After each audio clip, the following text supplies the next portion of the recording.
What country you from? What? What ain't no country I ever heard of? They speak English and what? What? English, motherfucker! Do you speak it? Yes. That's a roll up to the next person.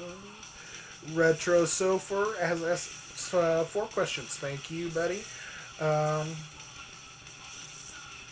What is your favorite gaming magazine ever?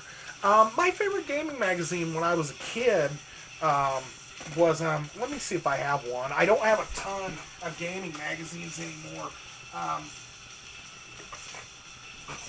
One of my favorites when I was younger was this one here, Electronic Gaming Monthly. And look how thick this is. This was a magazine, and it's like, this is a magazine, folks, and it's 385 pages. Okay? And it was only $5. And this one was Eternal Champions special edition one. I have a couple other Electronic Gaming Monthlies, but there was so much stuff in this book. And it was for Super NES, Genesis, Sega CD, Duo, Neo Geo, 3DO, Nintendo, Game Boy, Game Gear, arcade games. I mean, Electronic Gaming Monthly covered the gambit. This book really was one of my favorites. You can't go wrong with Nintendo Power either. Back in the day, that was the first book that got me really psyched about books. But Electronic Gaming Monthly was one of my favorites as far as gaming magazines go. At least here in the States. I'm not sure if you guys had Electronic Gaming Monthly. I highly doubt it because I mean, I just don't imagine that you all got it. But I mean, this. Let's see what they were talking about in this. This might have been a special issue. Might be the reason why it's so thick. They're talking about Mega Man X, R-Type 3, Joe and Mac 2, Ground Zero, Texas, Phantasy Star 4, Dragon's Lair for the Sega CD, 3DO Out of This World, Star Trek Next Generation for the Super Nintendo. I mean, this book just had tons of stuff. Reviews. Man, I need to look through. I haven't looked through this in a while. Love me some Gaming Monthly. Next question. What is the first game you ever completed? I believe I said Super Mario Brothers. I'm going to stick with that. I don't think my opinion of it's changed. To be honest, if you want to be fair, now that I'm thinking about it, because I've done a few of these, I've been doing this for an hour and a half straight. The first game I actually maybe finished that had a completion was the E.T. for the 2600.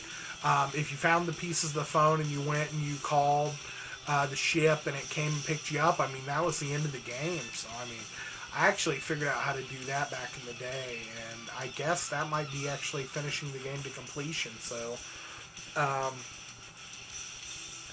it's either E.T. or Super Mario Brothers. Question number 3. If Mario and Sonic appeared in a celebrity death match to fight each other, who would win and how?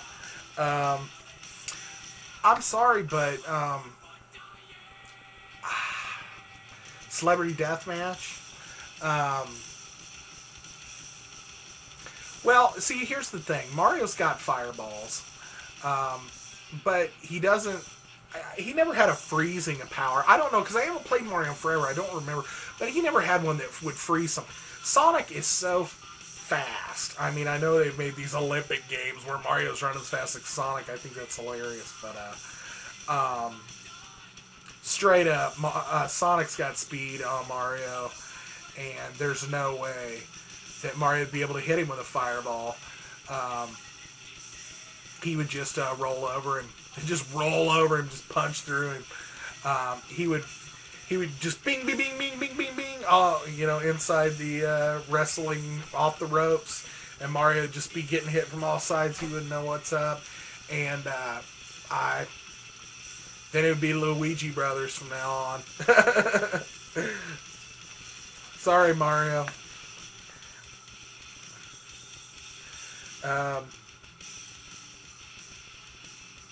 Number 4.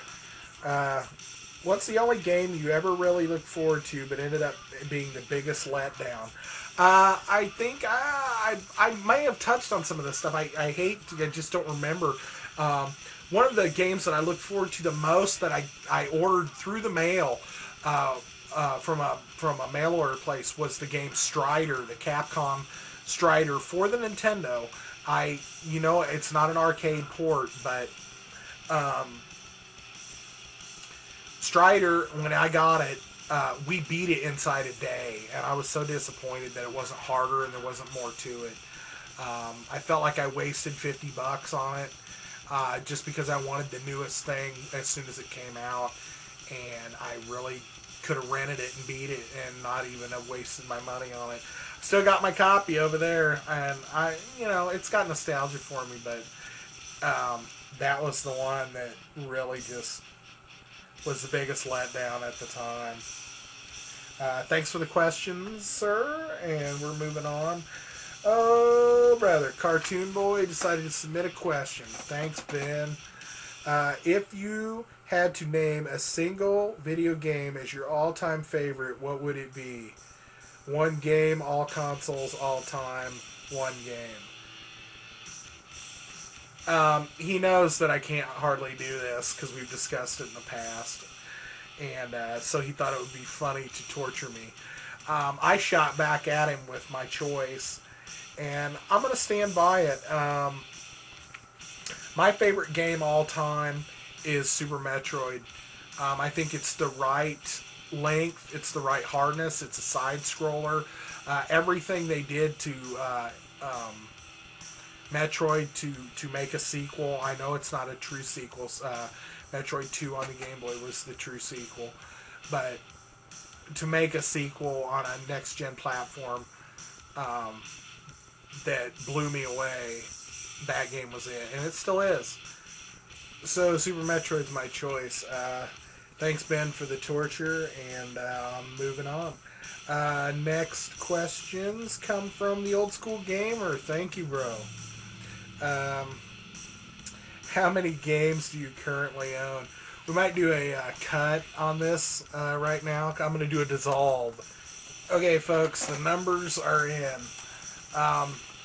This is really, it's kind of rough. I'm not sure it's exact. It's as exact as I think I can get it. From my inventory sheet, totaling all the systems that I own, all the games I have a total of 709 games for all my systems.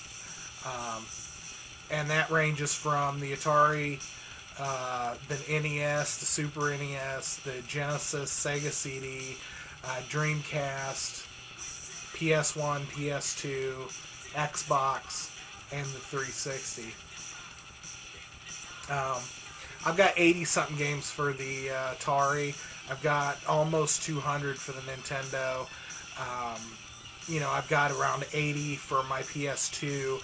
So those two systems right there are half the or three systems are half the total for those three systems. So, and that's rough. I could have more. I don't think I have any less. I might have more, but that's the total. Sounds like a lot, don't it? How many hours a week do I game? Not that many. I'm more of a collector and a purchaser of this nostalgia than I am an actual sit down and dog through a gamer. I probably play an average of 6 hours a week. I would say an hour a night is generous.